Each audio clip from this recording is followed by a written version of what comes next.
everybody. Welcome to Arsenal X, the Xbox podcast of Boss Rush Games.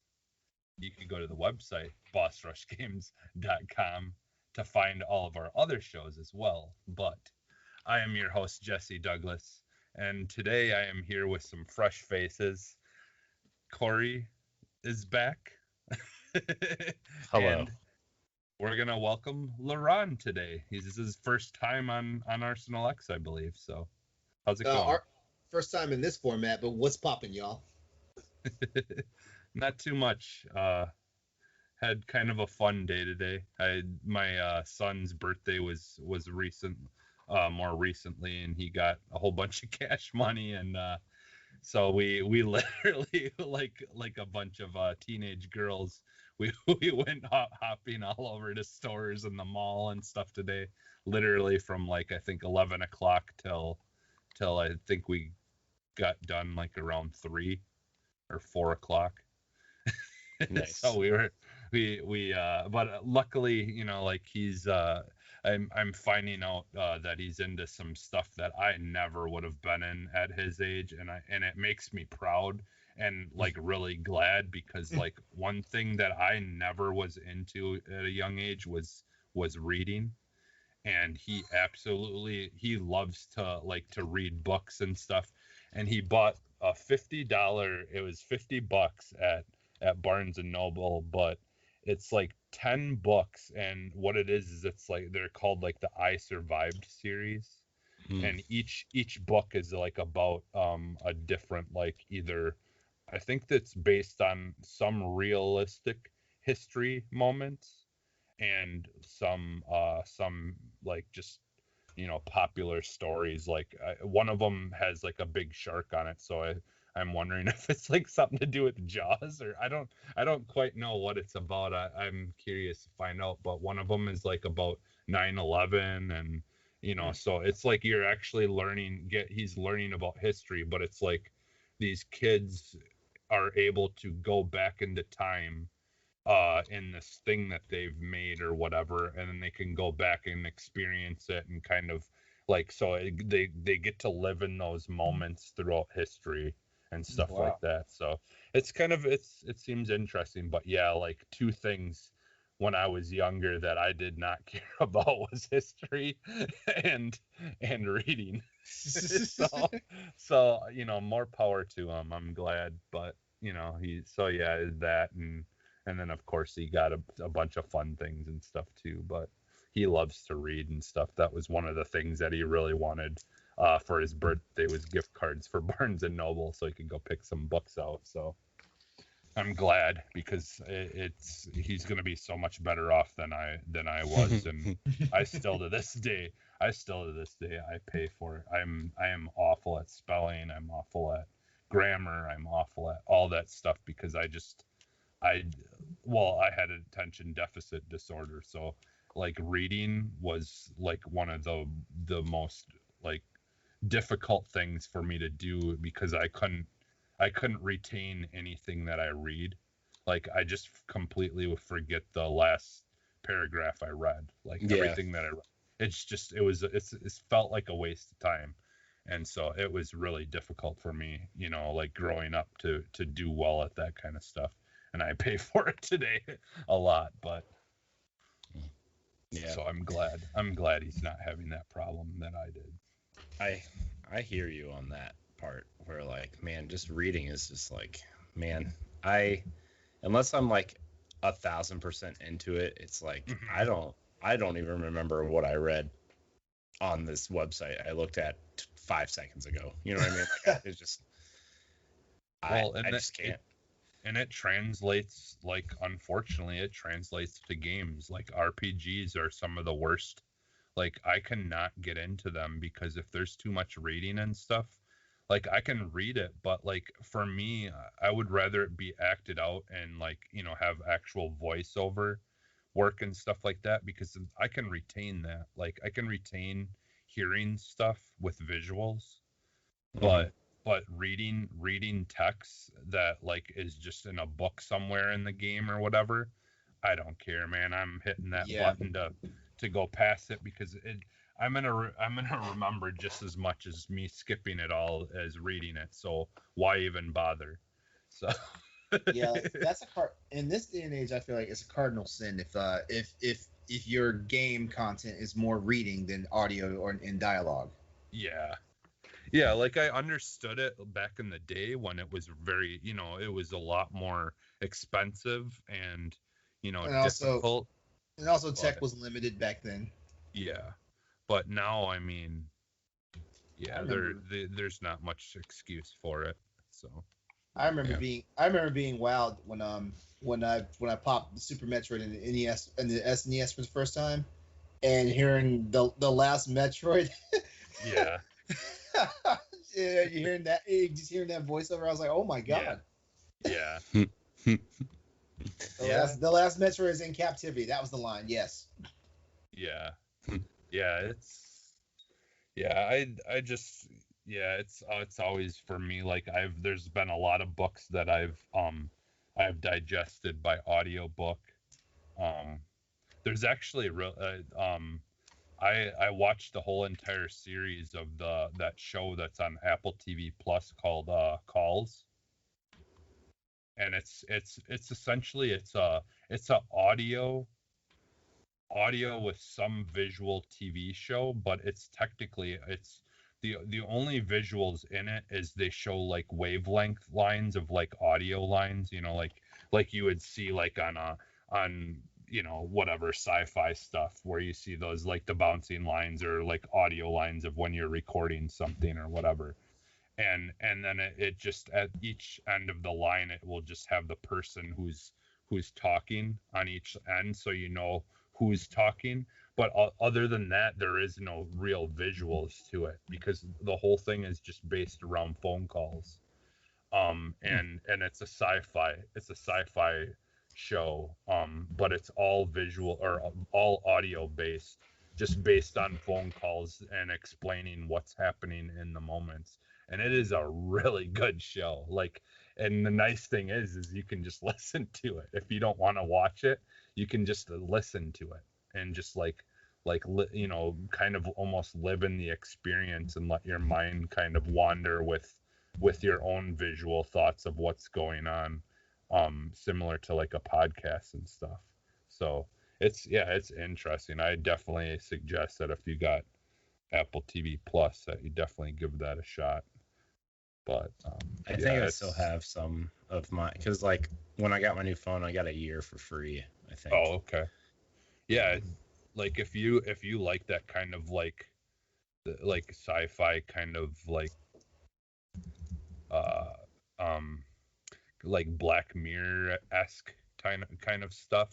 It's similar to that, but it's more of an audio experience, and there's tension and everything there because like you can hear like when situations are happening, and you can hear people in the background of like while the person's on the phone, like you can hear things going on, and like the phone's cutting out, and all those kind of tension kind of things Yeah. that you can create, and they do a really good job of.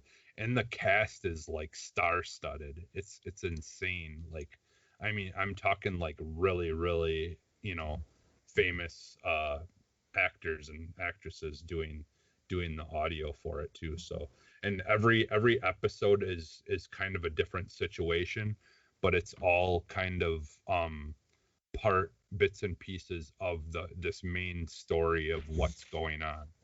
So it's like I definitely worth giving it a shot if you got like I literally signed up for Apple TV Plus just so I could watch that. Oh, okay. This is my first time. This is my first time hearing about it. I'd never heard of it before.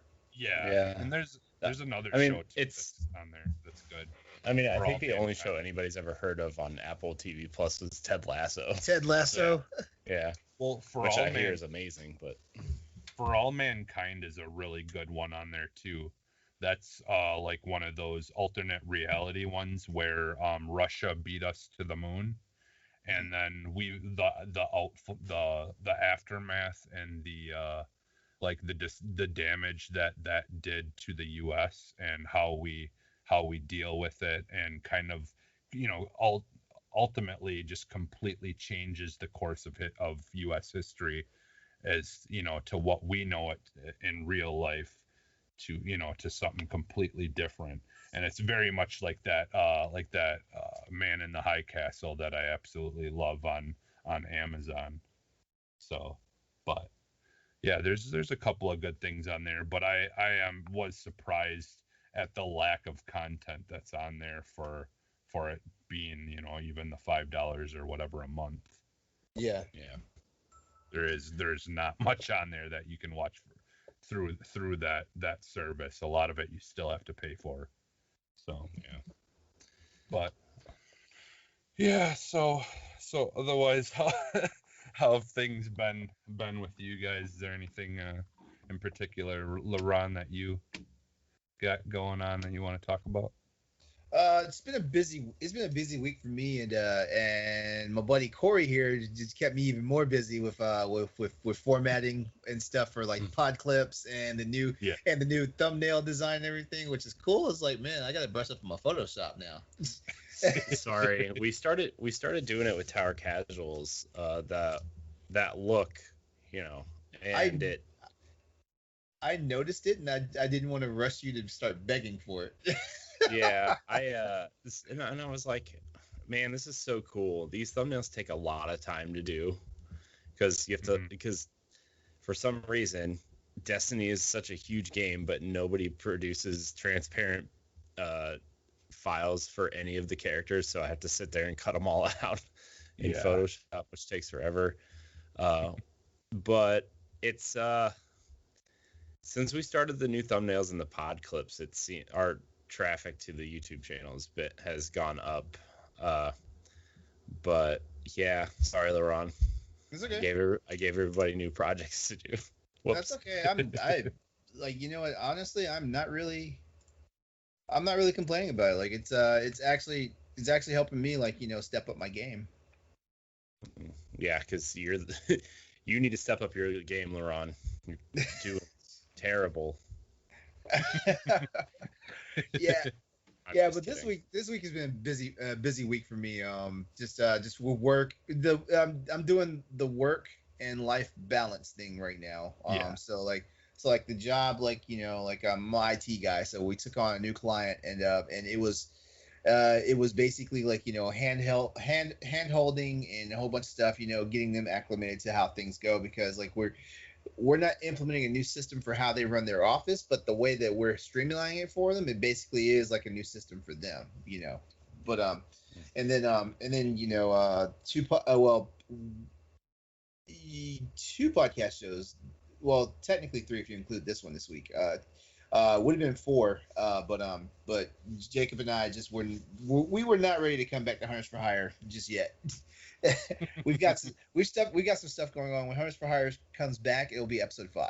We got some behind the scenes stuff going on, and that's been it. And then Mass Effect dropped this week. Well, the Mass Effect Legendary Edition dropped this week, and I actually was actually live on YouTube last night. Well, live in the fact that like it was actual live gameplay. Like nobody saw my face. As a matter of fact, I put it as no commentary, because I want to keep it as pristine as possible. But when I do, the part I watched, by the way, not to cut you off, because we were, I was editing.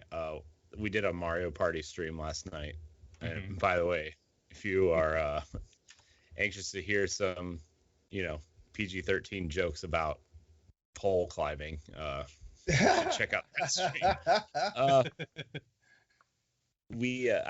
I was editing it, and I was talking to Ed, and I was watching the stream because I wanted to see what Mass Effect looked like, right? Like I wanted to see the gunplay and stuff, and I just see LeRon being a dick to that guy and trying to get grenades from him. I'm like, oh my god, LeRon's being a renegade.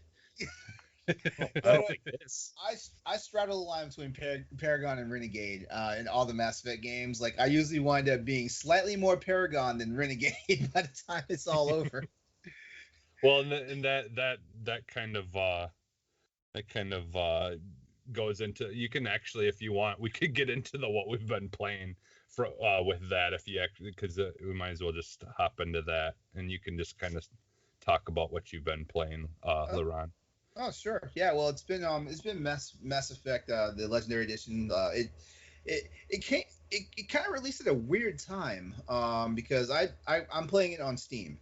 And May 14th was the day that it was supposed to be out, and I'm normally used to games being out at midnight or 12:01 a.m. Mm-hmm.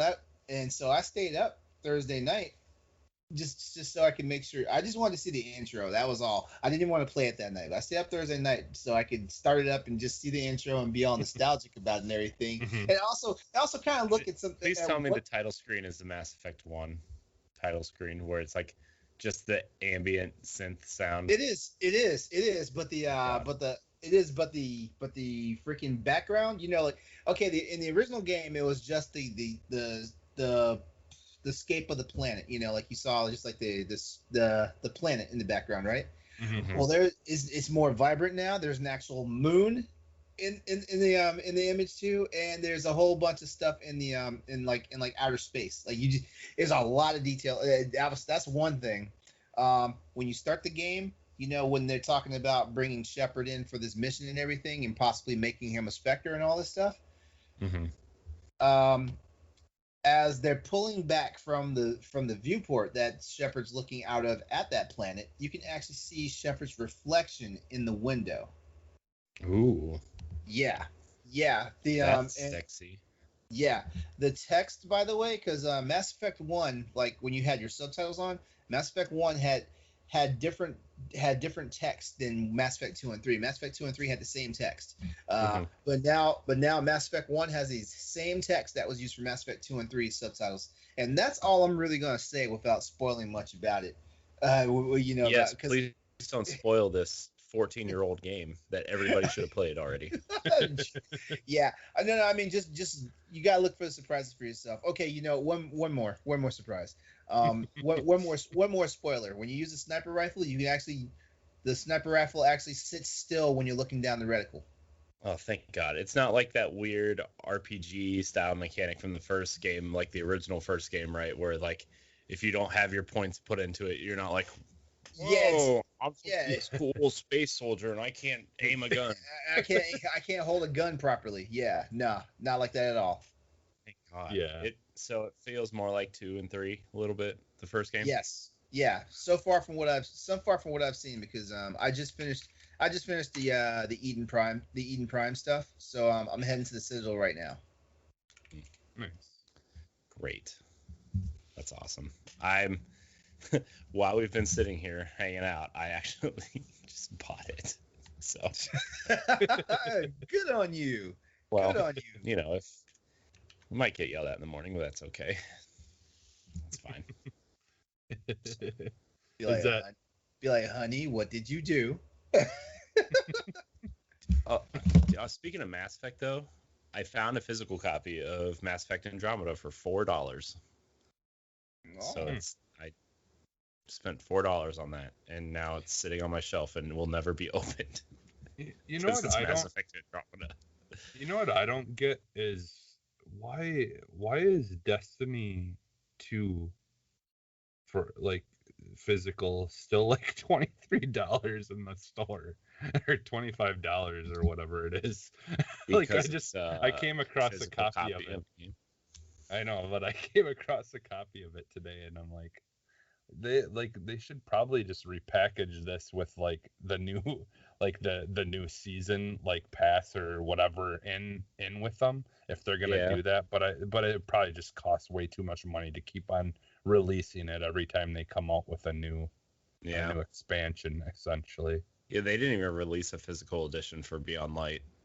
Yeah, like there was no box copy of Beyond Light whatsoever. Yeah. Well, actually, what they should do is they should just produce essentially like get rid of the physical copies like altogether and just do the digital seasons. I think that's what they're doing. I think I think whatever you see left is what they have left. Yeah. They did do a physical version for Forsaken, but I don't think they did one for Shadowkeep, and I know they didn't do one for Beyond Light. So yeah, because I remember the Forsaken one, the whole the alternate cover and stuff on it. But yeah. All right, is that all you've been playing, LeRon? Monster Hunter. Essentially, Monster Yeah. Hunter Rise on the Switch. That's Like, not actually- an Xbox platform. Yeah, actually, I was planning on playing that, but I'm hanging out with you guys tonight, and you know what? I'm not complaining about it. I saw that like after I asked you to come hang out with us tonight. I was like, you should be on the show, and then I opened Twitter and it's like, getting ready to start my Monster Hunter stream 1 minute ago. I'm like, oh. Yeah, don't worry about it, man. Don't worry about it. All right. Well, Corey, what have you been playing? Well, I've been playing Outriders. It's my game of the year so far. I love Outriders. It just makes me laugh so much because you and like so many people were down on it in the beginning, like from the demo, and Well, like here's that's the thing. a lot of people, because that demo did suck. Yeah, here's the thing. Okay, when Outriders was on Game Informer's cover, I was like, oh man, the Gears Judgment guys are making a cool looter game that's like third person, looks like it plays like Gears with a little bit of Destiny influences in there. I'm ready. This looks awesome. Then it got delayed. I'm like, okay, it got delayed. Then it got delayed again. I'm like, oh boy. Then Square's like, we're putting out a demo and your progress carries over like 2 months before the game comes out. I'm like, oh no, this game's gonna not be great. And then I played the demo. I'm like, oh no, this game's not great. And then they announced it was coming to Game Pass. I'm like, oh no, this game's gonna suck because they're putting it on Game Pass day one. But honestly, after the first I would say hour and 15 minutes or so, that game opens up and you get your powers and you're actually doing like real missions and stuff. The game is a game that's totally built for the types of games that I like. Yeah. Cover-based shooter, plays just like, dude, it plays so much like Gears. It's awesome. Yeah. I picked the Pyromancer, so I have like a fire whip that drains people's lives while it gives me health. I've got Incendiary, where like my hands catch on fire and it turns all my bullets in the gun. Which, by the way, as long as Incendiary mode's on, infinite bullets. Yeah. I have that, and then I have like this firewall that can, set people on fire, and I have this other ability where if you hit both shoulder buttons at the same time, it marks all the enemies and actually makes them like pop out of cover if they're in cover, so you can see where they're at. And then it marks them with a little red dot above their head. Nice. It's been a few days since I played, but this is like, I love this game. I don't care what anybody says. Now, granted, it's got some problems, right? Like, it's not a perfect game, but it's the perfect game for me. It's got really cheesy writing. It's got over-the-top dialogue. The story makes sense, but not in a way that makes you care all about it. It's just like, okay, humans destroyed Earth. They're on this new planet. They thought it was safe. It's not. You get hit by this storm that gives you superpowers, and now you just shoot your way through these bad guys. It sounds like a plan. Yeah, it's like that's the thing is, I know, and and that's fine. I have nothing against it whatsoever. People can, feel how they want to about it, but like, I was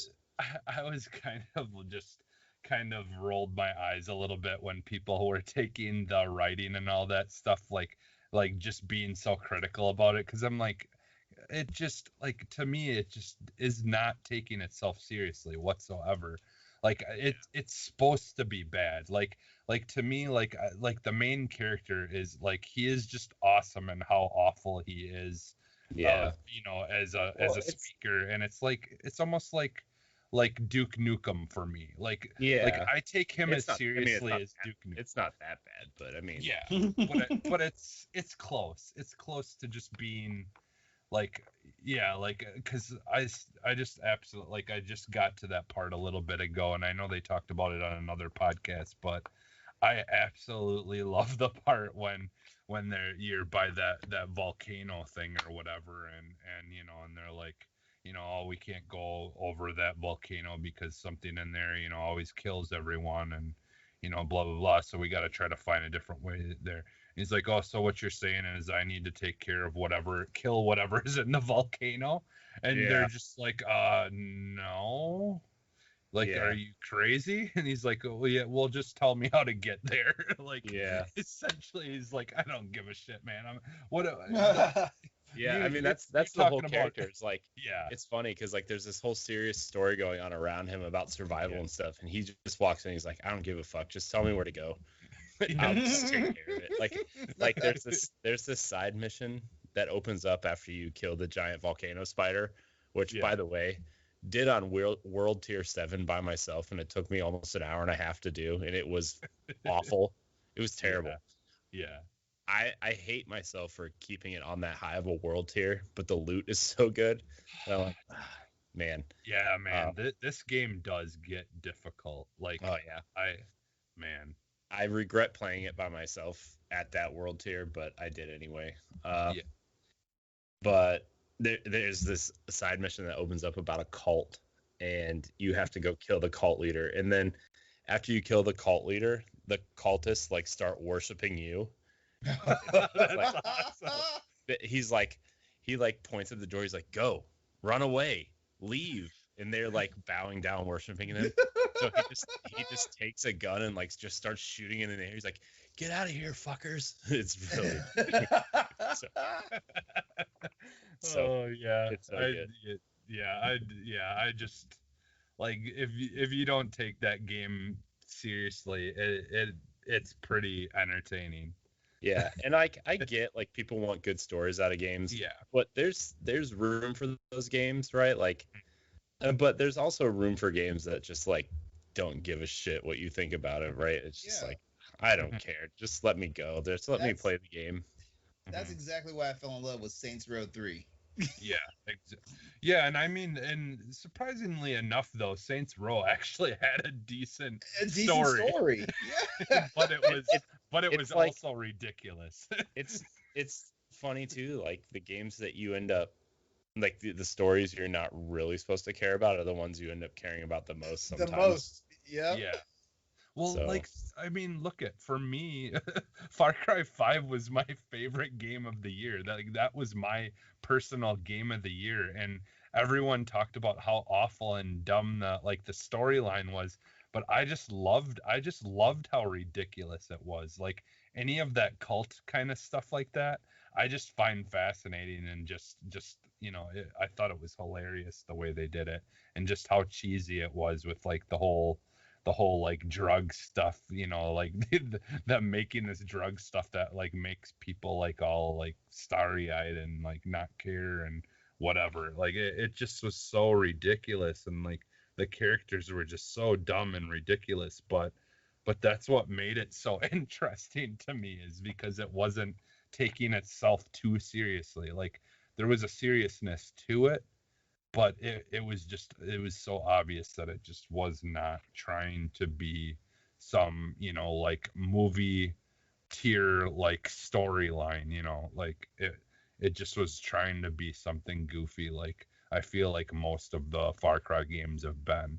They've kind of always had that hint of just ridiculousness, Yeah.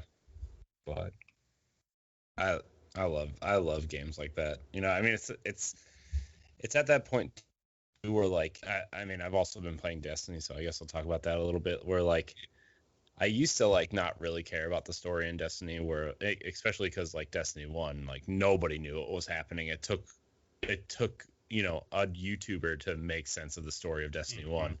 My name is Bife, by the way. Incredible lore YouTuber. If you are into lore of any game, especially Destiny, because I mean that's kind of what he specializes in, is Destiny. But he went into a little bit of Outriders lore. He went into Warframe a little bit. Like, he does some things like that, but he's mostly a Destiny lore guy. yeah, He's amazing. He's like the greatest YouTuber who ever lived. He has like 4 and 5 hour videos of like each of just breaking down specific events in Destiny lore that you don't even see in the game. right? Yeah. It's just wild. And yes, I've watched them all. Yeah. I wish they were in podcast form, by the way. Yeah. Yeah. But Should maybe suggest that to him, because yeah, that would be pretty cool. But I've also been playing the new season in Destiny, Season of the Splicer, where you are partnering with the House of Light of the Fallen, who are, they're kind of like this. If you've played Destiny, you can listen to Tower Casuals if you want to hear more about it. But they're just this fallen house who still worships the Traveler, even though the Traveler abandoned them for humanity. And we're partnering with them to try to take on the Vex offensive, which is coming. The city is in Endless Night, which is like an overpowered Vex simulation that has caused the sun to go black. And so that's cool. I really love the aesthetic. If you are a fan of anything from 80s arcade era stuff, and you get sucked into these Vex simulations, it's basically just, pink and purple and blue wire-framed levels that you're running through to stop the simulations. It's so cool. It's some of the best aesthetic that I've ever seen in Destiny. And since it's a simulated computer program, you're basically hacking into the Matrix into these programs is basically how you're getting in there. And to stop them, and it's some of the coolest art I've seen. If we don't get some PvP maps or some Gambit maps with this aesthetic this season, I'm gonna be kind of upset. Also, if you want to hear Josh ramble on about how bad PvP is in Destiny right now with stasis, dude, I've never seen someone so upset in my life. Dude. Sorry, Josh. It's Destiny's not a PvP game anymore. Yeah, that's the thing, is like I played PvP when it first came out.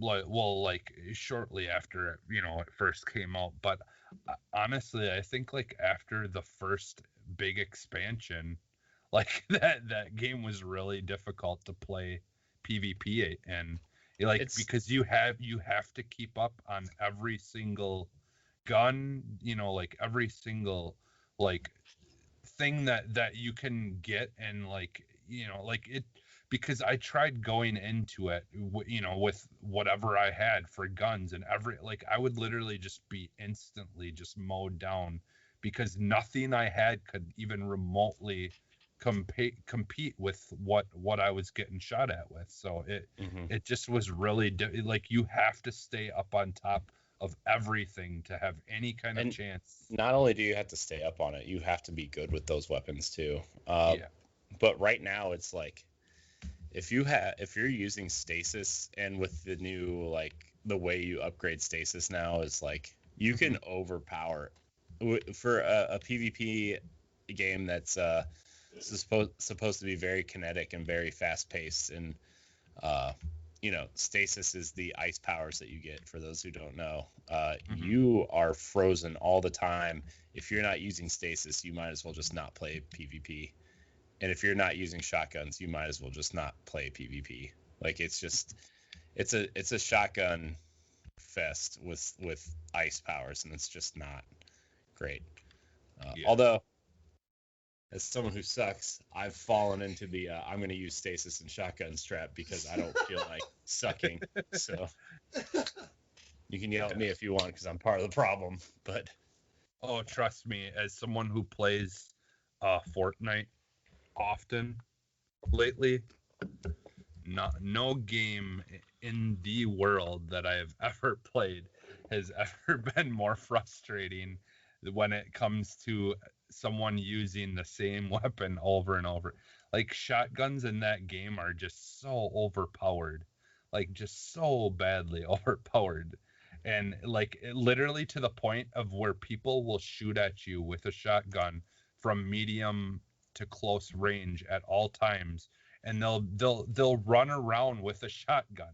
A shotgun should never be that powerful that you can run around with it as your main, unless like it's more of a close combat game like Halo was or something, like where at least the quarters are it's a closed in map.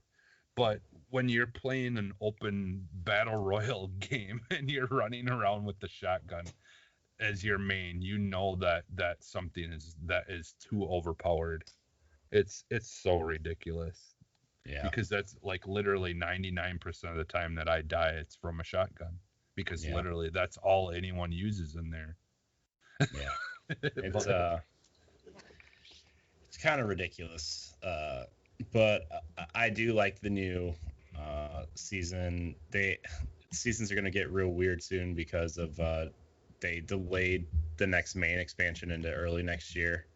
Oh, okay. So next season's going to be like 6 months long instead of 3. And it's gonna be time to take a little bit of a break from Destiny soon, but also it's the new season is fun. If you're into Destiny, I recommend checking it out. The new armor sets are cool. The new weapons are cool. My favorite weapon of all time is actually back, and is the Nightfall weapon next week, which I'm very excited for. Hung Jury. It's a scout rifle. Okay.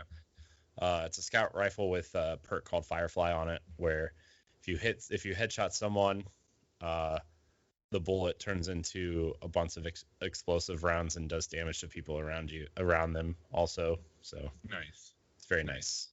So, yeah. Speaking of, that is the one thing I really, really liked about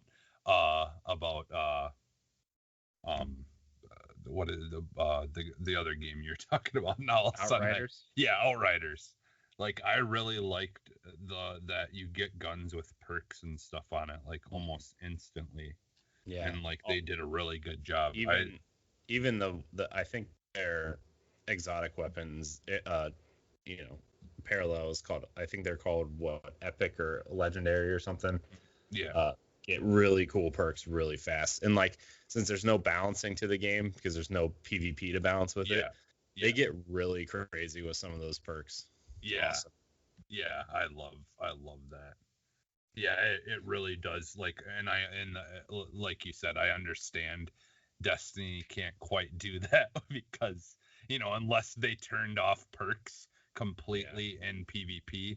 But yeah, like that is one thing that I really absolutely love. And just like, again, like I said, like how early on you can get some of those really good perks. Because in Destiny, a lot of times some of the best perks are locked behind guns that you really gotta either do like you gotta do raids or do whatever to get anything the huge good. Exotic quests. And then like some of them don't even unlock the best perk until you do the catalyst, which is another probably like 5 to 10 hours of grinding, and it's just like, oh man, make it stop. Yeah. But it's fine. Yeah. Sorry for that long tangent. That's fine. So that's all then basically that you've been playing. Yeah, that's all I'm going to talk about for now. Okay. Wait, hold on. One more thing. I played the first level of Titanfall 2 with FPS boost on Xbox Series X, and oh boy, that game runs at 120 really, really nice. It like hurt my eyes to watch it run that fast. It was really nice. I know, LeRon, you're a super PC guy and probably play it like 4,000 frames a second, at 8K on your 75-inch TV above your face right now. But us peasants who I'm modest. I played at 120 frames. I like knowing. I like knowing that I can get to that point though. But I'm modest. I know. Like when all this boost stuff started coming out, like I'm like, oh man, do I really need to start thinking about getting a 4K TV that can do over 60 frames now? Because I thought I was gonna be content with not needing one, but I mean, like all these games, like just because like yeah, like especially Titanfall 2, like that if there's a game that I would want to play at high frame rates, it's that one just because that game just looks so amazing even in the like 60 or 30 or whatever it was running in originally, but yeah, I would that's one of those games that I do want to go back and just play the campaign too because like still to this day is one of the best FPS campaigns that I've ever played. So, like I'm glad that there's a renewed uh interest in that game, and a lot of people I've been seeing, who did because of that boost, they went back and they played it and are like, holy cow, how did I not play this, this campaign? It's so good.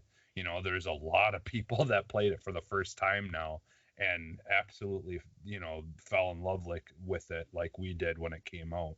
And it's just really good to see, especially like I can't imagine the guys at Respawn are probably just like absolutely just think, just love that people are experiencing that again.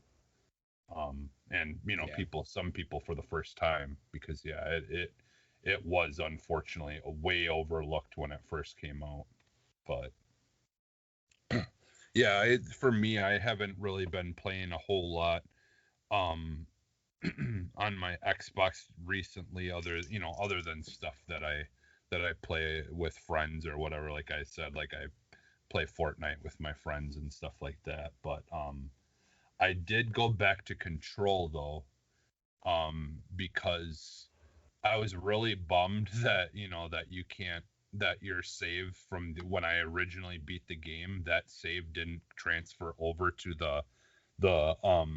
the Series X version of it, which really sucks because all I needed to do then was play the expansions, and you can't just skip right to the expansions. You have to finish the regular game to get to it. Well, luckily I found out that they have cheat codes you can turn on, and you still get you still get rewards and stuff even if you have the cheats on. So I just turned it on where I can't die, and it's a one shot kill for anything including bosses. And I'm just grinding through it, and then once I get to the expansion I'm going to turn those things off and then play it the regular way. So I just essentially I'm doing this just to speed through the beginning that I already played. Hey, Wow. hey! No, nobody's knocking you for doing that. No, I mean, cheater. And like I said though, like yeah, it's cool that you can just turn them on and off whenever you feel like, right in the middle of gameplay even. Like you can turn those cheats on and off. But yeah, and I still so now I'm getting second, for the second time I'm getting those the achievements for that game because it's technically considered a whole brand new game. So but yeah, so I like there's those areas in Control where you can't go in them unless you have a certain like ability. Well, because I can't die, I can just go in there and my health is just keeps on flashing, but I don't die, and I can just go and grab those things that are in there that you can that I can just now get without any of the abilities to do it or whatever. So yeah, so I went back to that and I've been trying to grind through the beginning of that so I can experience the Alan Wake stuff and all that because I really want to see that stuff. And then I've started Resident Evil 8. I put it on hold because of stuff that I'll talk about more on Boss Rush tomorrow, but oh wow, you got a PS. Yeah, I got a PS4, so I've been playing some stuff on there. Yeah, and thanks to the whole game share, library share stuff, I essentially have access to every single exclusive game for PS4, and I didn't have to pay anything except for what I paid for to buy the console and stuff from my friend. But yeah, I've been doing a little bit of playing on that, but I'm gonna be jumping here because I finished what I was playing on there for now. And so I want to go back into Resident Evil 8 a bit, but yeah, mostly Control and that stuff, and Resident Evil 8, and a little bit of Far Cry 5, just to experience that running at the 60 frames at 4K instead of the 30 that it originally ran at. So because that was one of the many games that got a boost. So so that's pretty much all that I've been playing. So let's get into the news now that we're almost an hour in. We've got a lot of news. There is a lot of stuff to talk about this week.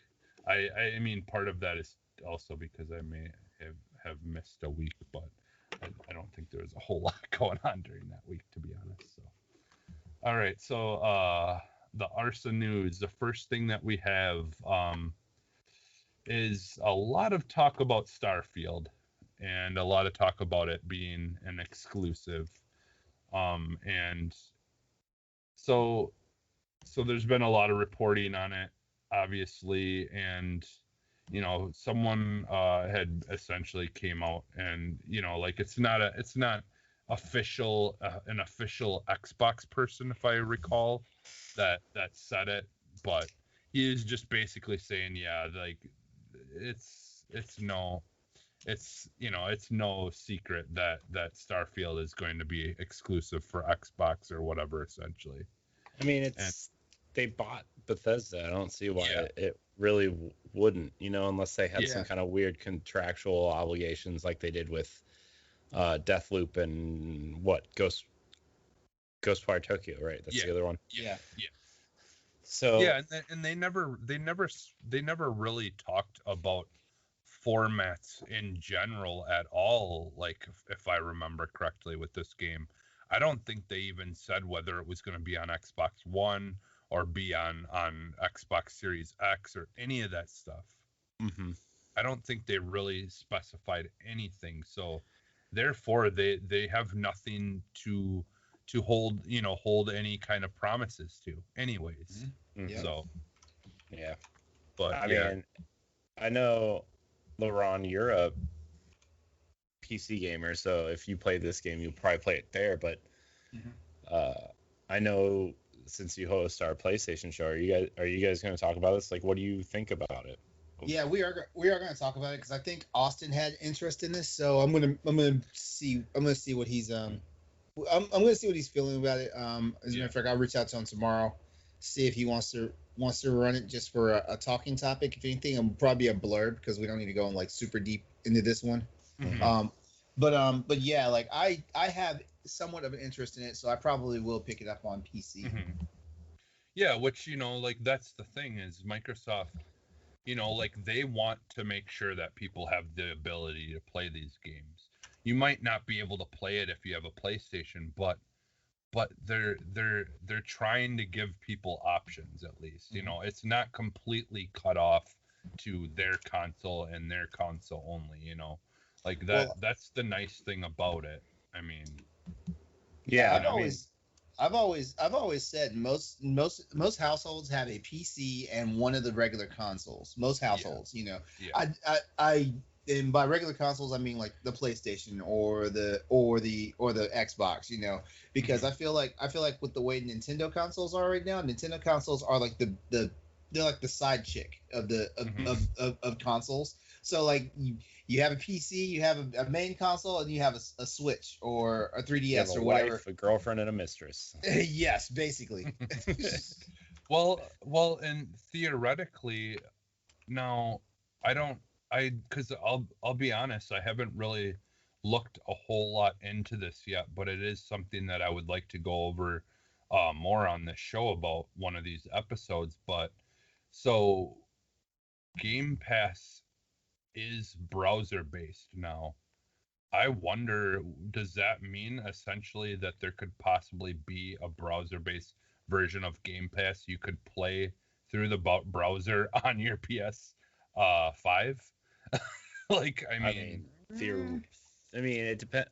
I don't even know what browser the PS5 has, but I know that they have it working on Edge if you really want to play your Xbox games like that on Xbox, like the whatever the browser is on Xbox One and Xbox Series X. Like, Game Pass works through that browser.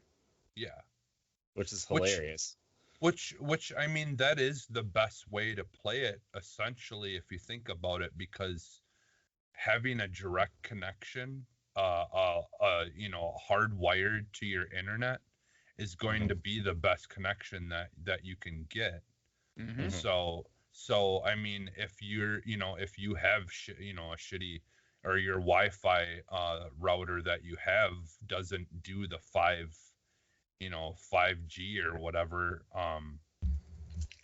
the 5 gigahertz or whatever it is, connection, that's the stronger connection or whatever, then that's going to be the better way to do it anyways.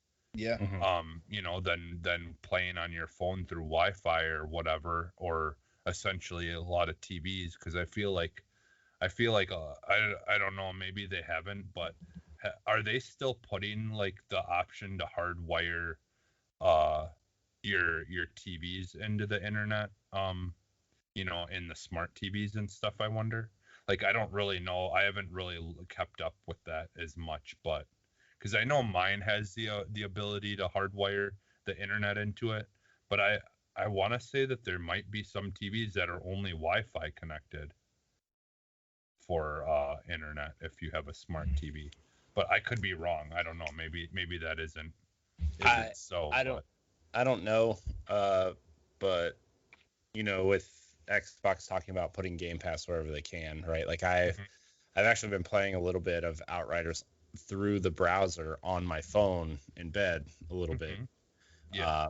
And it works better than remote play, which is hilarious. Like, I mean, because the Xbox app has remote play, and since I have an iPhone, I can't play Game Pass games through the app, right? Like I have to play through the browser, but it works better through the browser than it does on the app. Yeah. Which might just be like a phone thing, right? Like if you have your TV hardwired in as a smart TV and Game Pass ends up coming to smart TVs, that might be a better way to go, right? Yeah. But the browser is an amazing. I can't believe that it works that well. I just can't. I can't believe that the browser gaming works that well. It's insane. Yeah. I mean, with like Starfield will come to Game Pass day one, and you can play it through your browser as long as you have a browser and a controller that you can plug in or via Bluetooth. Like, you can play Starfield for $15 or $10. Yeah, because I mean, essentially, your Microsoft account can very easily, if you have a Windows PC, or whatever, or even if you don't, you can create a Microsoft account. You can create a account. You can sign up for it. You don't have to have an Xbox. You don't, like you said, you don't even need a PC that can play games anymore. There's going to be deals all the time. You can sign up for Game Pass a new Game Pass Ultimate subscriber can get 3 months for $1 right now. Yeah. So you can essentially, when that game comes out, if you really, really want to play it and you only have a PlayStation, there is a million ways that you can do it for $1. And this also, like, I mean, I know Game Pass is like what they're pushing, but this could also be a Trojan horse for a Series S. You know how many people that are primarily PlayStation gamers that I know are like, oh yeah, Series S is my Game Pass machine. I have a Series S. It's amazing. It's the best. It's my favorite console I own, and I have a Series X. It's Wait, how much does that thing cost? Is it like $200? How much is it? $299. What? Yeah. Then... Some places are selling it for $279 right now. I saw. Wow. Yeah. Some of them are bundling it with 3 months of Game Pass. I swear, it looks like Series S would be the console I put downstairs in the living room, because I'm stingy with my consoles. They're upstairs in my room. By the way, most Xbox games run at 1440p 60 on this thing. Yeah. Oh, shoot. Yeah. Destiny it can 2 do runs up-res too. It can run 4K But it's just doing the checkerboarded, which Also, who cares? Destiny Who cares? Destiny 2's Crucible mode can run at 1080p 120 on Series S. It can run at 120 frames a second. So yeah, it's an impressive, like it's early on and it's been doing some pretty impressive things for the price range. And I didn't really put it in our news or anything, but like they've been talking about how like from that whole epic trial stuff, which maybe you'll have to talk about that some more, even on Boss Rush. But like all the stuff that's been happening around that, but like Xbox essentially saying that they've never made a profit off of their consoles ever. Which, I mean, that's understand. Like most companies don't. Like most companies will break even. Yeah. I mean, I know the PlayStation 4 made a profit day one, but it was like $8 a console, I think. Which, I mean, I guess if you sell 1 million consoles, that's $8 million, right? I mean, that's still a lot of money. But Nintendo usually breaks even at launch and then ends up making money later down the line. But Microsoft can eat the cost, right? They're Microsoft. They can eat the cost on the consoles and make money on the back end through game sales. And I know Game Pass isn't profitable yet, but like at some point, if you get enough subscribers at even $10 a month, right? Like they're at what'd they say, 23 million subscribers at this point? Yeah.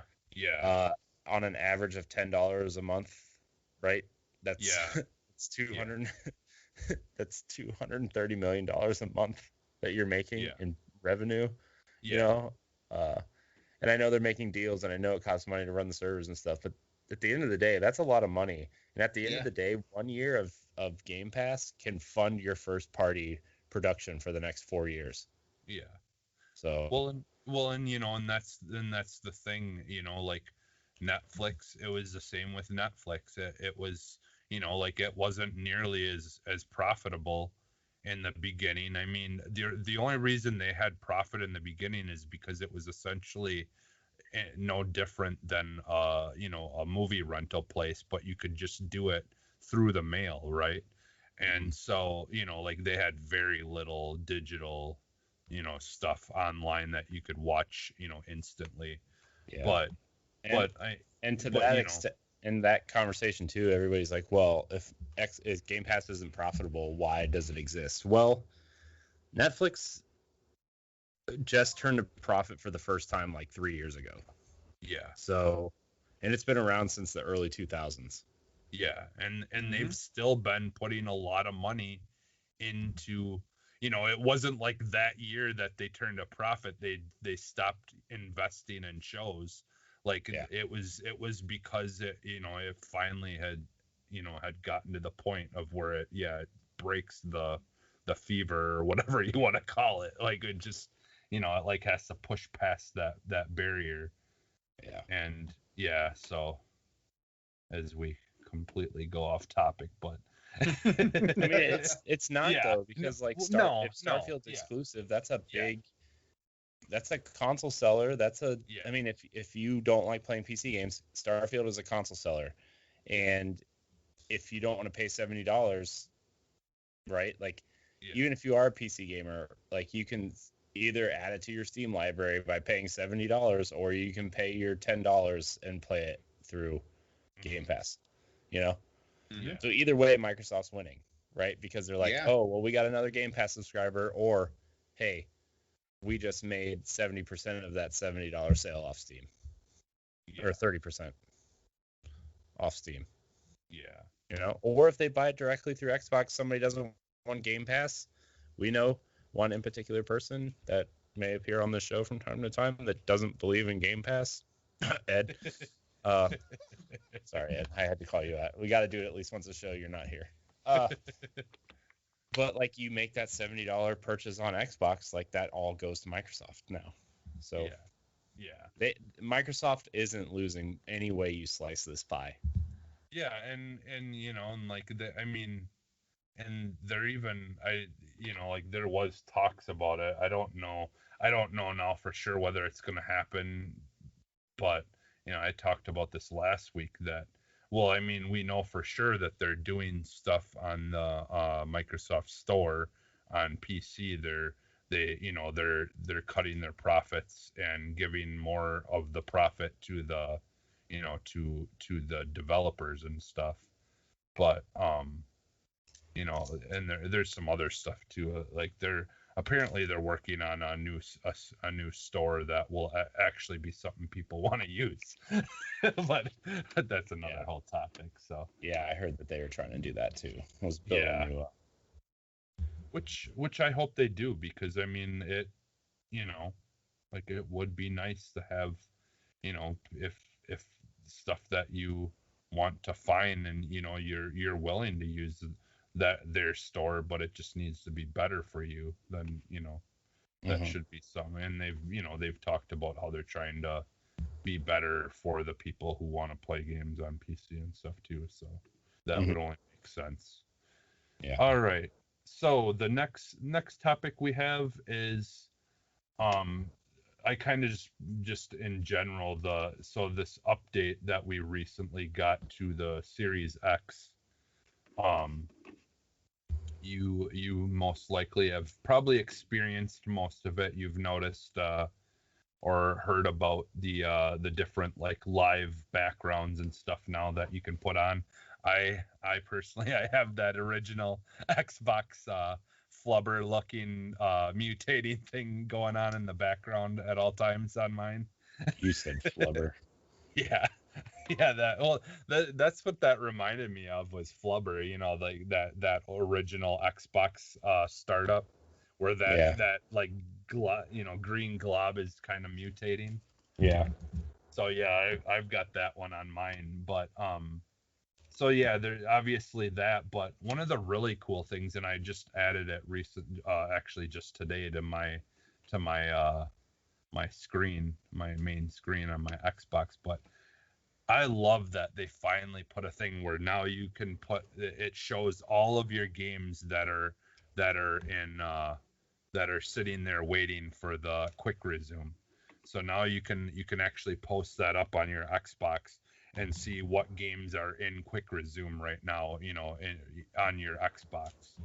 And now you can kind of either shut those games off that you don't want to be in quick resume, or click on the games that are already ready for you to just hop right back into. And I think that was a absolutely great addition to helping people understand what games are in quick resume at the time, because sometimes you may forget what games, or honestly be surprised what games are still in quick resume that you played like 2 months ago, like mine. Yeah, I was playing, like, there's certain games that quick resume doesn't really work on. Like, I know Destiny is definitely one, because it requires you to connect to a server and then it'll kick you out if you're not playing. You know what I mean? Like, there's that. Yeah. But one game, like, I was playing Gears Hive Busters at one point on my Series X, and I quit. Like, I stopped playing and I was playing something else. This was like 2 months ago. I turned it on the other day and I was like, man, I should probably finish Hive Busters at some point. It literally loaded right into where I was when I quit playing 2 months ago. And I'm like, oh, well, okay, well, let's just keep going, I guess. It was cool. It's and it did crazy. It did it through like the console update and everything. It just saved my place. Yeah. So.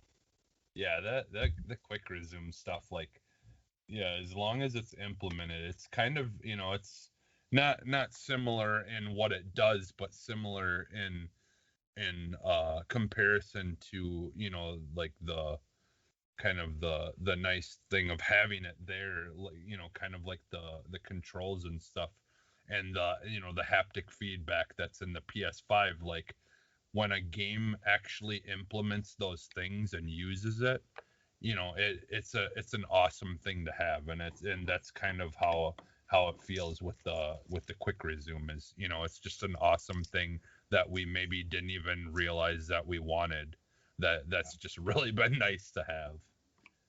So there's the quick resume stuff. They've kind of did that. There's also some new audio pass-through features for media apps and new dynamic backgrounds for Xbox Series X, like I said. So yeah, there's so with the whole pass-through stuff, so essentially it's giving people the option to use some of their other like things that maybe people want to use instead to adjust sound and things like that outside of the Xbox, I guess. I don't know a whole lot about that personally, but and they also have been making some pretty nice updates on the mobile app and things like that. So there's a lot of this was kind of cool too, I thought. So per title multiplayer permission. So like you can essentially in the app now you can go in and pick exactly what games in your library you want to be allowed for your kids to be able to play online on and not have to like always be monitoring everything and try to have to when they want to play something be like, okay, let me hop on the app and like you can just all have it preset for certain things to allow kids to be able to play multiplayer on whatever titles you give permission to, which is just kind of a nice little thing that they added. So yeah, that's pretty really much cool. Yeah, that's pretty much it for that. But yeah, I mean, not it's one of those things. It's not really a whole lot of talking topic, but just kind of a cool, well, I mean, cool thing. it's cool because like there's games that are rated mature, like Halo, right? Mhm. Which is like, Yeah. okay, we're shooting aliens, whatever, right? Yeah. It's not really gory or anything. It's just shooting guns. But then you get games like Gears or Doom that are just over the top gory that are also rated mature, and it's like, well, I don't really care if a 10-year-old plays Halo, but I don't really need a 10-year-old playing Gears or Doom. Yeah. You know what I mean? Yeah. It's too much, especially nightmares, all those kinds of things as well. Like because that's like with my son, now is being 10 and there's been some horror movies and stuff. He's definitely showing that interest in horror movies like his mom and dad have, and so he's been wanting to watch a lot of horror movies and stuff like that. And there's certain things that I'm like, oh yeah, this technically isn't for your age quite yet, but it's nothing that like I know my son enough that he'll be able to handle this or whatever. And so it's kind of the same thing because he actually did last year he started playing the first Halo, and he was playing through the campaign for the longest time and was really enjoying it. I kind of helped them get started and kind of figure things out a little bit. You didn't play split screen multiplayer with him? No, Terrible dad. No. I'll be honest. He'll probably enjoy the game better if I'm not playing with him. That's fair. I don't wanna be like telling him what to do and everything. I want him to be able to figure that stuff out on his own. And then when he's getting used to games like that, then I'll play with him and we can both enjoy it then. But but that is cool. I really do like kind of the stuff that they've really been trying to do with the whole like family stuff, parental stuff, all those kinds of fun things, kind of like with the what the Nintendo Switch kind of did with their app. And I think doesn't PS4 and 5 have a whole like app too that you can use for setting things up, or like some kind of like features where you can. I thought they had that stuff too. I think they have something similar. They do, but given that I don't have children, no. I believe I believe there's a parental setting and stuff like that. There's ways for adults to like basically lock down things so that your kids you know, aren't, you know, going on doing stuff that you'd rather not them doing and things like that. They have it. I've just never looked into it because I mean, like, I've been a single man for all my adult life. Well, not. Oh wait, hold on. The way I'm saying that sounds like I've never I've never actually been in a relationship. I've been an unattached man with with no kids all my adult life. So there's no, you mean, so you're saying there's no game that you think maybe you won't be able to handle and you're not going to allow yourself to play? Oh, I probably shouldn't play this. I ran myself through the trauma of Alien Isolation, so I think I'm good. Yeah, so yeah, that there's all that kind of, and so the next thing I have, this is kind of another just cool move on their part. It's nothing like super big, but I mean it is a big deal. But so Xbox Party Chat is getting text to speech and speech to text for accessibility. You know, like helping out, you know, disabled gamers and stuff, which, you know, is awesome. Like I'm not gonna lie, I think I might actually just try this, like turn it on even though I don't need it, just to see like what kind of voice are they gonna have? Are they gonna have Master Chief talking and saying out? It's Marcus Phoenix. Yeah. Now that you said that, now I'm curious. Now that you said that, I'm curious. Yeah. Well, I mean, or is it just gonna be Cortana? You know, like, is it just gonna be Cortana saying everything? Which like she does in Windows. I don't. Yeah, which is what it is. I don't, you know, I don't mind it. I don't really use any of those things other than the, you know, hey Google or whatever, which I just probably made someone's stuff activate. But you know, like Google. Yeah, I do that for, you know, and because I can, my lights now that I have like are activated by Google. But yeah, like other than that, I've never really used any of that stuff other than I guess occasionally. Well, yeah, no, I didn't even use that. I occasionally on my phone I will do talk to text on my phone, like if I'm driving and someone messaged me or something and I don't want to, you know, be a bad driver futzing on my phone while I should be paying attention to the road.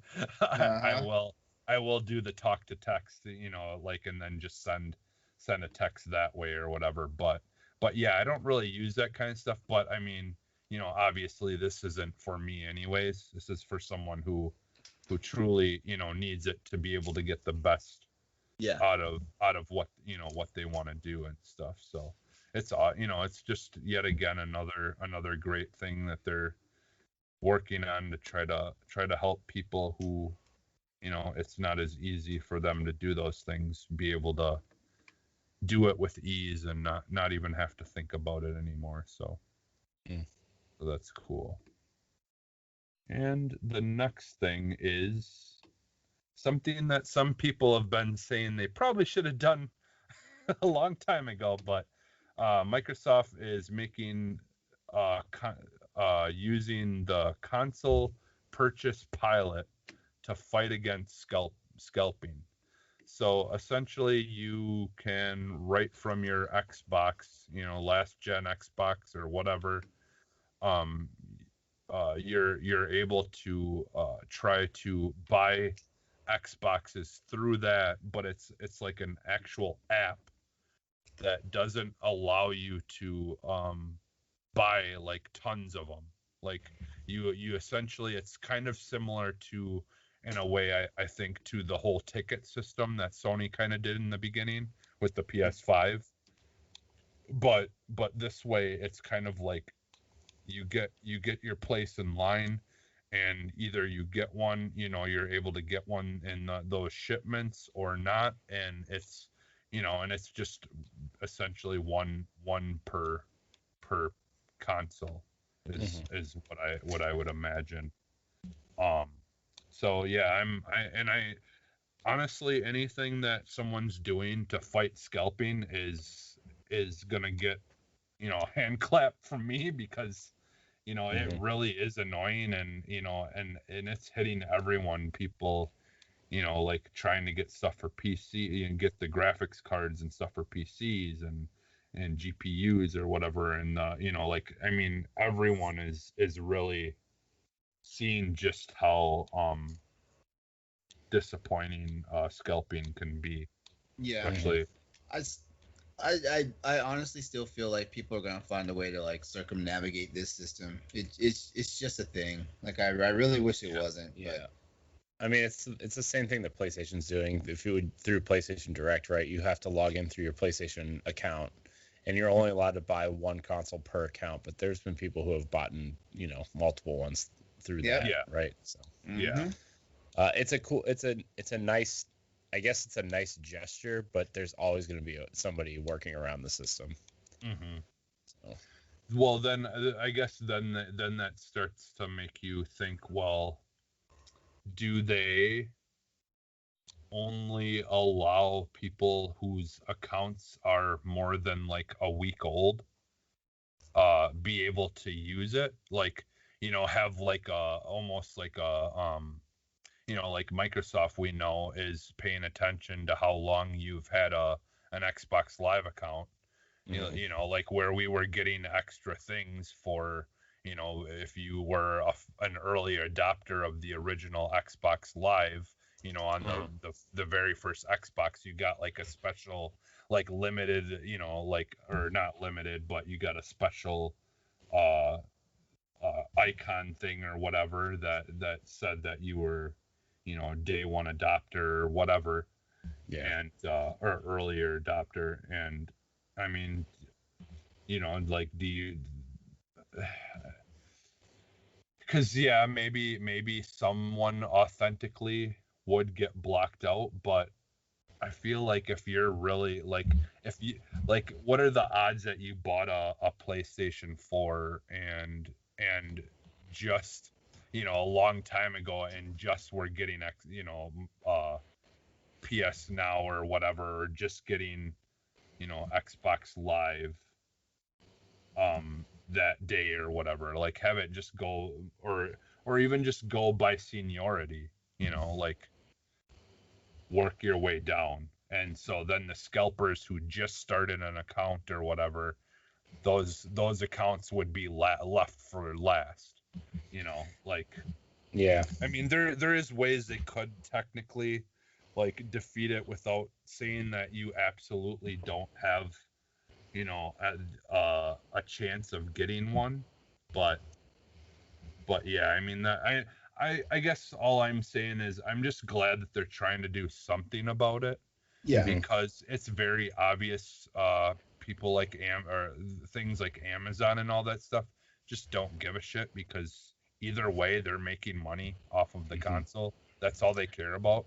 They don't care about if who's not getting one, or who is or isn't. And so, like, I'm glad that they're trying to do something on their end, because they kind of they almost have to, because I mean, there were a lot of people that were calling them out and saying, hey, Microsoft, figure something out and make, like, for this. And I mean, I guess this just shows that at least they're listening, but like you guys said, I mean, I'm sure someone will figure something else around it, but Yeah. but I'm just glad that they're at least trying to do something. I just hope that it works the way they intend it. Yeah. Yeah, same here. Yeah. And yeah, who knows? Like, over time, maybe it's something that will get better. They'll get better at, or whatever. But yeah. All right. So the last thing that I had here is, some people may have gotten their hopes up. I really didn't. I didn't really honestly know what to think about this when I first seen any rumors of it. But the Gears devs shoot down the Star Wars game rumor. Yeah. Because there was that rumor that they were working on a Star Wars game, which would have been pretty cool. I'm not gonna lie. The rumor was they were working on a Republic Commando spiritual successor that had to do with the Bad Batch, which would have been cool. Yeah, it would have been nice. But I guess not. If Rod Ferguson was still there, they would have. Yeah. And I mean,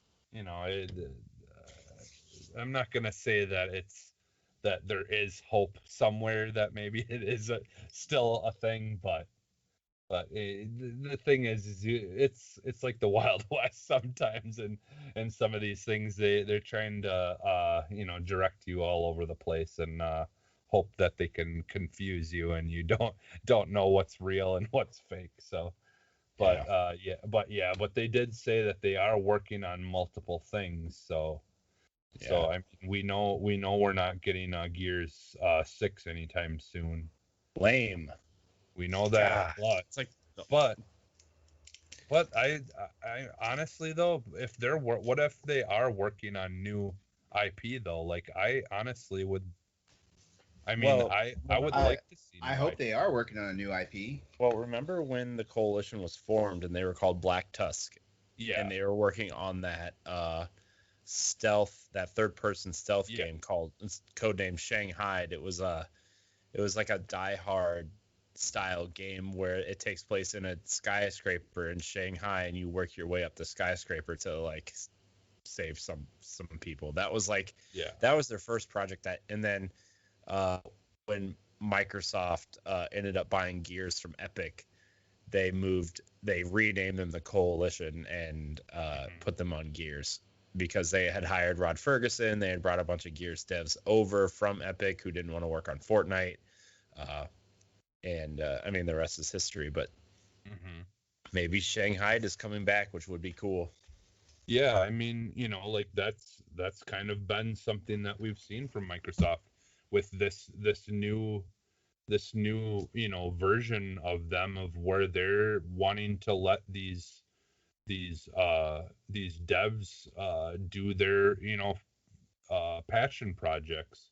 So I mean, like if there was still any sort of like want for these devs to get a chance to finish that game, like I mean now would be a great time for that, I think, to happen. I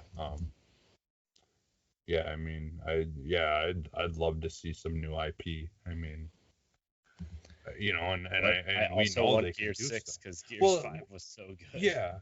Well, yeah, and I mean, we all do, but we know that's gonna come someday. But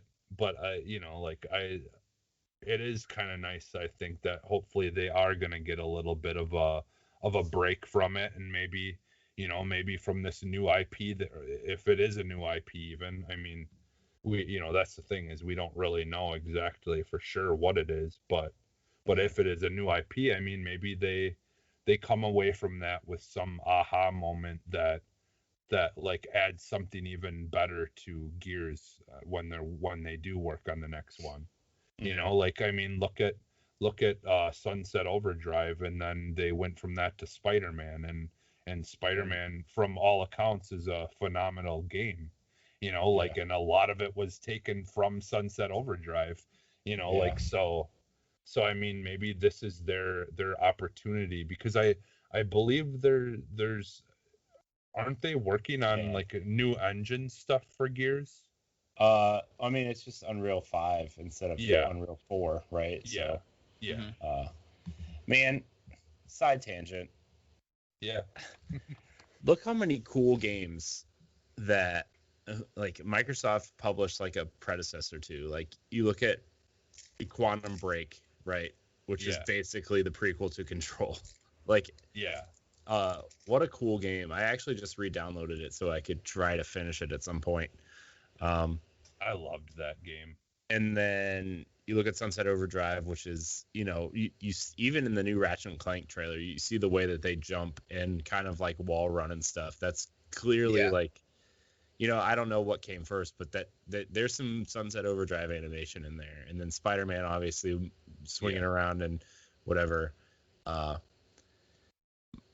If Microsoft wouldn't have effed up the launch and like that launch window, Like they could have really tied up some really cool studios for a while, and they effed it Yeah. up. And Yeah. I mean, they're doing great now, right? Like they're doing a lot of great things now, but they had some killer titles that they just let it get away. Yeah.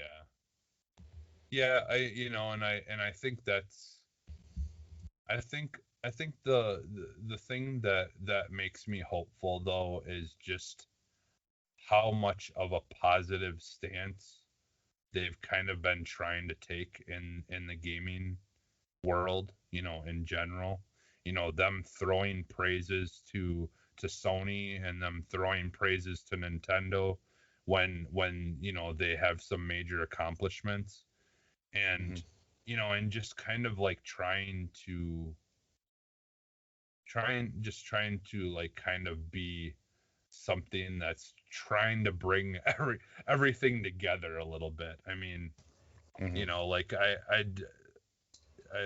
I've just been kind of noticing that a lot more lately, like when they do talk, probably because it's not as often lately, with COVID and stuff. A lot of stuff has just kind of been it's been a little bit more on the jumbled side, but I just noticed like that there's just such a massive change that has happened from even a couple of years ago. Like Yeah. things are they're just going about things so much differently, and Yeah. yeah, so like, but yeah, back to but that kind of goes back to like this whole gear stuff and like what we were talking about. Like I just do hope that we do get to see some like more, even just small projects from some of these, if they want to do some like passion project of something that like we normally would only see from like an indie game, but with a much more polish and like a big budget behind it, but getting to do some of these like things that they normally wouldn't be able to do in a bigger budget game. I Yeah. That's kind of what I imagine, this kind of opportunity that they're trying to give these developers, Mm-hmm. just from the way that they've kind of been showing that they want to let people do the things that they want to do and not tell them, hey, you've got to make a Halo, or hey, you've got to make this, or you've got to make that, and that's all you can do while you're with us. Like it seems like they're trying to distance themselves from that and give more time when they need it. Like look at Halo Infinite. Yeah. Like they I mean, they had Talk about nothing, taking and their time. well Yeah, and take well yeah. and well and they had nothing, and for them to have the balls to just be like, yeah, we don't have any games coming right now, and the only one that you were planning on coming out, we're gonna delay that another year. That took a lot of. I just I just want to know what was going on behind the scenes that basically got the flagship title for the launch delayed so long. Well, I would I would really like to know. 343 is infamous for having production pipeline issues. Like Yeah. even way back to Halo 4 when they were doing that, it's like, man, even when I think when, let's see, Bungie did Reach, and then even with Halo 4's production schedule, that game was supposed to come out a year before it did too. And then they actually thought about pushing it another year to launch on the Xbox One, but they decided to push it out on 360. Which, by the way, for the record, I still think Halo 4 is the best Halo. I know a lot of people disagree with me. I'm okay with that. I don't care. But yeah, even Halo 5 was supposed to be like this kind of semi-open world with hub areas that you could explore and take on side missions and stuff. They lost 2 directors and whatever. Like it's 343's just been a mess forever. Which I want Halo Infinite to be good. I really hope that it's good. But yeah, I don't know. It's Well, I kind of forgot where the conversation was going, but well, just with with Halo, like with it taking, with them kind of giving the option of letting developers and stuff have the time they need. Yeah, dang it, I wish I had it in front of me because to have my facts straight on it, but there was something I did come across recently where one of the ex Halo developers or something that was working with 343 and seen Halo Infinite and its in its recent creation and stuff like that, that they had said that part of the problem with Halo Infinite and why it got delayed is because they were kind of taking on way too much and trying to be way too ambitious with what they were trying to accomplish on it. And I think part of that is, this kind of, unfortunately, the situation that they're in where they're like have to make this game like be the, like feel like the best thing ever, because everyone's saying that is it's got to be the best thing ever, or otherwise it's going to be a failure for them, and it's going to be a failure for Xbox, and it's going to be a failure. So there's a lot of stress they're riding on. I understand that to an extent. Like, Halo is their flagship franchise, and they haven't, they say they haven't had a good one in years, which I actually think Halo 5's multiplayer is the best it's ever been. It's awesome. Halo 5's multiplayer is awesome. The story sucked, right? Like, I played through that game 3 times. I still don't know what happened. But yeah, I feel like they have to nail the campaign. They have to nail the co-op. They have to nail the multiplayer. There's so many little aspects that they have to nail, and there's so many new things going into this game that it's like, okay, well, it's at least semi-open world. We know that, right? New engine, new, like, kind of not protagonist, but new character that they're introducing that we still don't have a name for, so he's got to be important somehow. They're implementing an enemy that was only in a game that barely anybody played in Halo Wars 2, right? Like, they're implementing the what are they called? Was it the Brute? No. The Brutes are the race, but I forget what they're called. It's all right. I hope Luke Lore doesn't listen to this, because he's gonna. Halo Wars 2 is like his favorite game. But yeah, there's just so many things. Plus, like, the development hell that game's been in, there's so many things working against this game that I really hope that they pull it off. Which, by the way, I know everybody loves Halo 2. Infamously had one of the worst development cycles of any game in history. And it's everybody's favorite Halo. So you can point to that and say, well, maybe this one will be all right.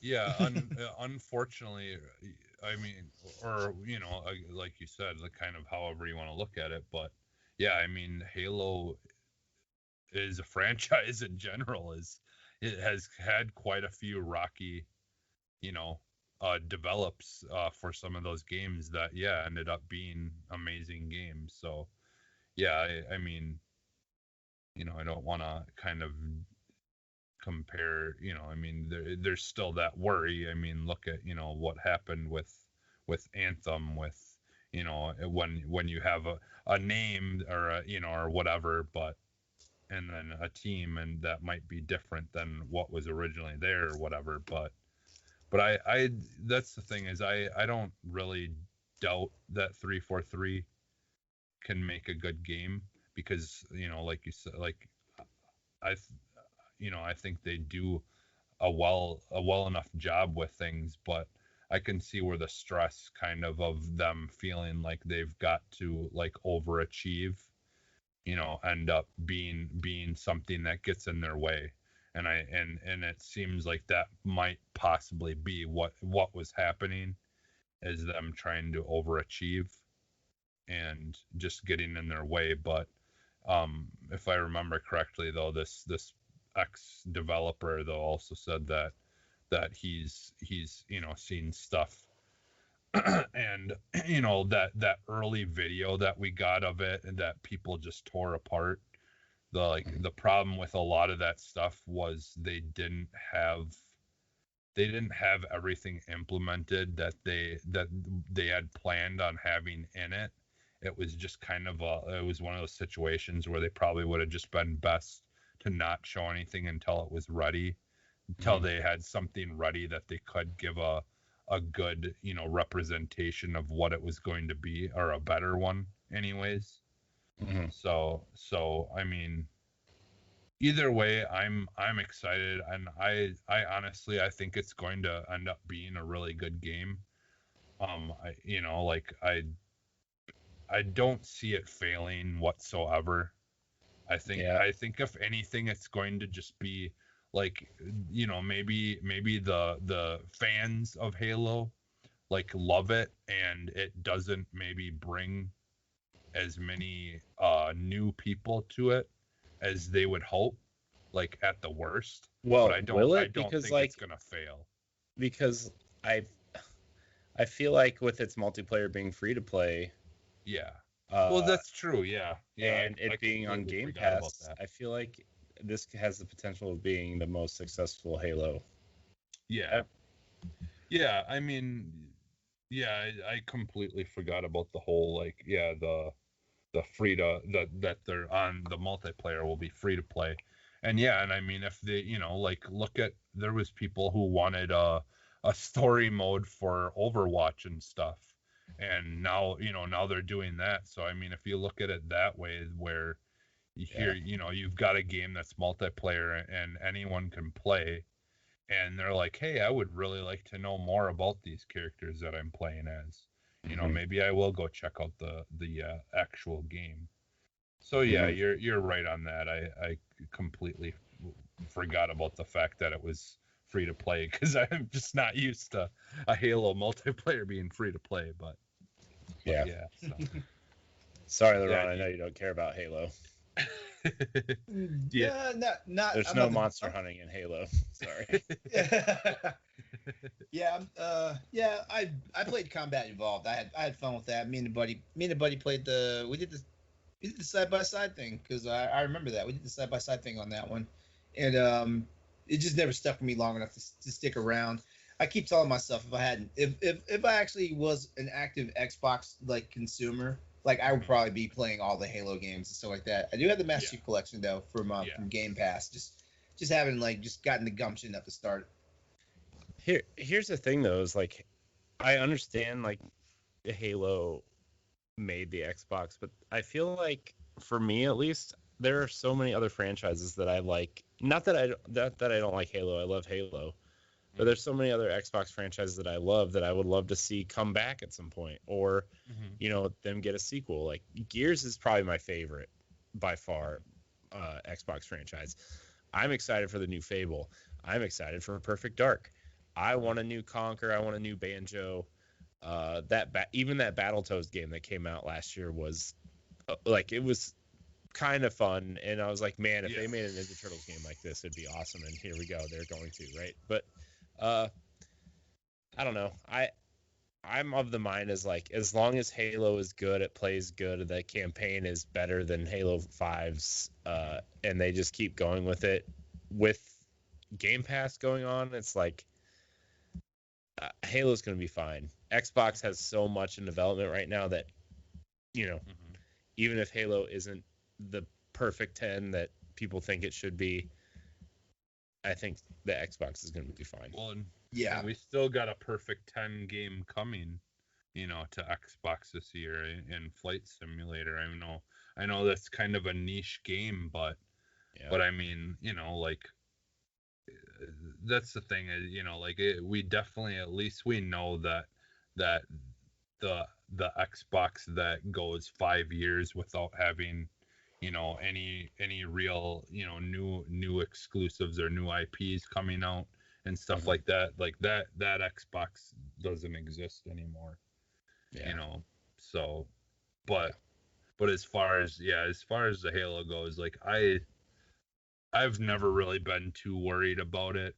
I've had like my my times where I'm just like, well, what if this or that? But I honestly, like, if it's anything like Gears 5 was, where they opened it up, it's funny, it like still to this day it's just crazy how just that little bit of a change that they made to Gears 5, and like focusing on a different character, for me, like, just that game was so amazing. It's like honestly, I didn't care about Gears as much as you do, Corey, until like honestly Gears 5 made me care more about the franchise, because I really liked that story that they did in that. So if they switch it up and they kind of do, and it's something similar like that for Halo Infinite, like honestly, I'm all for it. Yeah. All for it. So yeah. All right. Well, that brings us to the end of the show. So, since I brought it back, we're gonna throw up the X. Come on, LeRon. Sure, why not? Yeah. But before we exit, LeRon, where can people find you? You can find me on social media at Exodus803, EXODUS803. It's also find me on Twitch with that handle. Also on PlayStation Network, Xbox Live, all that good stuff. I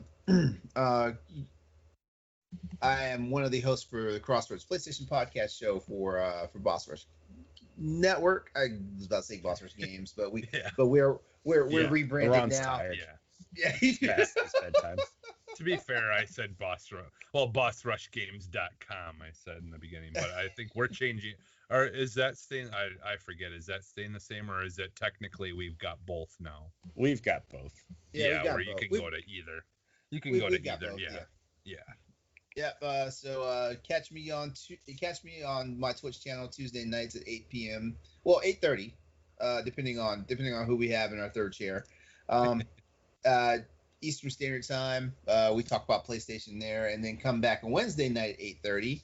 Same location for Hunters for Hire, the Monster Hunter podcast. And I'm usually a regular fixture on the Boss Rush podcast that happens weekly. All right. And Corey, where can we find you?